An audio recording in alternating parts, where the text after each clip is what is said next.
RJD के राष्ट्रीय कोषाध्यक्ष एवं पार्टी के एमएलसी सुनील सिंह हमारे साथ हैं, जो लालू परिवार के भी बेहद करीबी हैं।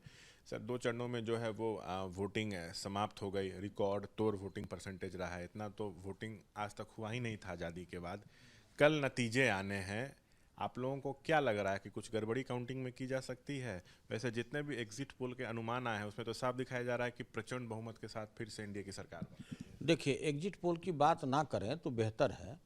7 साढ़े 7 बजे तक वोटिंग हो रहा था। हजारों ऐसे मतदान केंद्र थे जहां पर गरीब गुरबों का लंबा लंबा लाइन लगा हुआ था। लोग अपना दिहाड़ी का काम करने के बाद लोग लाइन में लगे हुए थे और इधर 6 सवा 6 बजे आ गया कि भाई एग्जिट पोल में एनडीए की गवर्नमेंट बन रही है। तो देखिए, ये भी एक षड्यंत्र है। षड्यंत्र यह है कि जो लोग, लाखों लोग जो लाइन में लगे हुए थे, उनको उनके ऊपर में साइकोलॉजिकल दबाव दिया जाए कि भाई अब तो एनडीए की गवर्नमेंट बन रही है। क्या काउंटिंग में गड़बड़ी हो सकती है, आपको लग रहा है? देखिए, स्वाभाविक है, जिस तरह से पिछले बार आपने देखा होगा कि 25 लोगों को जबरदस्ती हरा दिया गया। मेरा रिकॉर्ड है, बिना रिकॉर्ड का हम बात नहीं करते हैं। जबरदस्ती, आप अच्छी तरह जानते हैं, नालंदा जिला में हिलसा विधानसभा है, आप गोपालगंज में भोरे है, परिहार है, ऐसे कई केंद्र हैं जहां का विधानसभा में जबरदस्ती उन लोगों को, उम्मीदवार, जीते हुए उम्मीदवार को लोगों ने हरा दिया। घोषणा हो गया कि आप जीत चुके हैं, 2 घंटे के बाद आके सर्टिफिकेट ले लीजिए। तो देखिए, इस बार भी आप देख रहे होंगे कि जिस तरह से भारत का निर्वाचन आयोग एसआईआर के मुद्दे पर मृत को जीवित, जीवित को मृत कर रहा था, अगर माननीय सर्वोच्च न्यायालय का अगर इसमें हस्तक्षेप नहीं होता, उनका ऑर्डर नहीं आता, तो करोड़ों वोट का तो गड़बड़ी उसी टाइम में ही कर दिया होता। सब लोग जानता है यह बात। तो देखिए, हम हाथ जोड़ कर के यही सभी पदाधिकारियों, जो काउंटिंग में लगे हुए पदाधिकारी हैं, एसडीएम हैं, एसडीओ हैं, या अन्य कोई भी पदाधिकारी से हाथ जोड़कर यही विनती है, आप ईमानदार हैं कि भ्रष्ट हैं, हम इस गहराई में नहीं जाते हैं। सभी लोग जानता है कि पूरा बिहार भ्रष्टाचार के गंगोत्री में, आकंठ में डूबा हुआ है। लेकिन हम आपसे हाथ जोड़कर यही विनती करते हैं कि कम से कम जीते हुए उम्मीदवार को पिछले बार की तरह आप मत हराइए। अगर ऐसा आप करते हैं, हमने ये कहा कि अगर आप ऐसा करते हैं तो वो 70 से 80 हजार लोगों के सेंटिमेंट पर गहरा आघात लगेगा। जो अपना मैंडेट उस व्यक्ति को दिए, वो विधायक बनने के कगार पर है, वो जीत चुका है, और आप उसको बेईमानी करके हराना चाहते हैं। तो वैसे परिस्थिति में काउंटिंग हॉल से या तो मेरा उम्मीदवार बाहर आएगा, या जो इस कार्य में बेईमान पदाधिकारी, जो रिटर्निंग अफसर होगा, वो बाहर आएगा। और हम यह भी नहीं चाहते हैं कि ऐसी कोई दशा कल बने, ऐसा कोई परिदृश्य देखने को मिले जो नेपाल में हुआ, बांग्लादेश में हुआ, श्रीलंका में हुआ। तो देखिए, यही हमने कहा है और मैंने यही आग्रह भी किया है कि जो भी पदाधिकारी इस कार्य में लगे हुए हैं, बिल्कुल दूध का दूध और पानी के पानी की तरह आप काम कीजिए।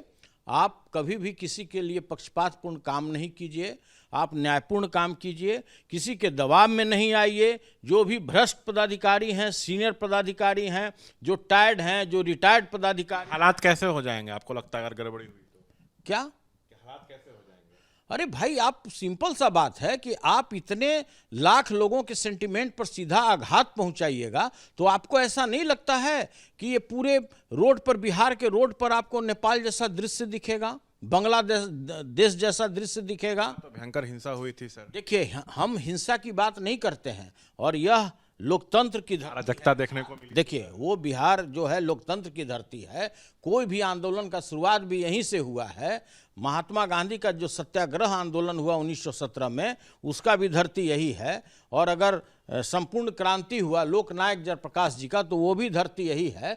तो हम ये कहना चाहते हैं कि आप बिहार का जो दशा है और दिशा, आप बदलने की कोशिश मत कीजिए। आप भ्रष्टाचारी हैं, आप भ्रष्टाचारी पदाधिकारी को लगा करके आप भ्रष्टाचार करना चाहते हैं, बेईमानी कराना चाहते हैं। आप बेईमान लोग हैं, आप वोट चोरी से बने हुए लोग हैं, आप गद्दी पर बैठे हुए हैं, गलत तरीके से गद्दी पर बैठे हुए हैं। 2020 में भी आपने 25 सीट की चोरी की है। आपको लगता है कि 20 में गड़बड़ी हुई थी और इस बार भी उसकी तैयारी चल रही है? देखिए, आप तो देख रहे हैं ना, कभी किसी स्ट्रांग रूम में किसी ट्रक को घुसा दे रहा है, कहीं सीसीटीवी कैमरा बंद करा दे रहा है, कहीं वीवीपैट का जो पर्ची है वो आपको रोड पर बिखरा हुआ मिल रहा है। क्या दर्शाता है? आपका ये कहना है कि अगर गड़बड़ी की कोशिश की गई तो हालात ऐसे होंगे कि संभालना मुश्किल हो जाएगा। स्वाभाविक है, अगर आप जीते हुए कैंडिडेट को अगर आप हराइएगा, आप हारे हुए कैंडिडेट को आप जीतने का सर्टिफिकेट दीजिएगा, तो आपको यहां पर नेपाल जैसा दृश्य देखने को मिलेगा। लग नहीं रहा कि सर आप अपना बयान से कहीं ना कहीं उकसाने का काम कर रहे हैं सत्ता पक्ष वाले? हम बिल्कुल नहीं, हम बिल्कुल शालीनता पूर्वक हाथ जोड़कर वैसे पदाधिकारी को निवेदन कर रहे हैं, उनसे अनुरोध कर रहे हैं कि आप निष्पक्ष होकर काम कीजिए, आप ईमानदारी के साथ काम कीजिए, किसी बेईमान के बात पर आके किसी भ्रष्ट व्यक्ति के दबाव में आकर कार्य मत कीजिए। दूध का दूध और पानी का पानी कीजिए, ईमानदारी पूर्वक काम कीजिए। ये जितने लोग डाकू, खड़क सिंह, अंगुली माल डाकू लोग बैठे, आपको लग रहा है आप लोग जीत रहे हैं? आप लोग को ये लग रहा है? अरे भाई 140 से 160 पीस, आप खुद समझिए एक बात कि 72 लाख नए लोगों ने वोट किया, तो क्या ये भ्रष्टाचारी सरकार के लिए किया? आपको लगता है कि ये पलायन होने के लिए किया? ये बेरोजगारी बढ़ाने के लिए किया? कि जो मेरे लीडर आदरणीय तेजस्वी यादव जी का विजन था कि मैं प्रत्येक घर में एक सरकारी नौकरी दूंगा, जो 14 तारीख मकर संक्रांति का दिन होगा, हर एक महिलाओं के खाते में हम 30,000 रुपया देंगे, हम 500 रुपया में सिलेंडर देंगे, जो किसानों की दशा बिल्कुल दुर्गति हो गई है उसके बेहतरी के लिए हम कार्य करेंगे। चुनाव आयोग तो कहता है कि हम लोग तो निष्पक्ष तरीके से काम करते हैं, लेकिन आपको लगता है कि बीजेपी से मिली भगत आपका ये? कि ऐसा है कि चुनाव आयोग की बात न की जाए तो बेहतर है। उसके साख पर पहले ही से बट्टा लग चुका है। जिस तरह उसने SIR के आर में करोड़ों वोट में गड़बड़ी करने का कुत्सित प्रयास किया, जिसको माननीय सर्वोच्च न्यायालय ने रोक दिया, इसलिए चुनाव आयोग की बात मत कीजिए। चुनाव आयोग में कौन व्यक्ति बैठा हुआ है यह भी किसी से छुपा हुआ नहीं है, उनके बारे में न बात किया जाए तो ज्यादा बेहतर है। तो ये है सुनील सिंह बातचीत करते हुए साफ तौर से चेतावनी दे रहे हैं। कैमरा पर्सन निरंजन के साथ शशांक कुमार, ABP न्यूज, पटना।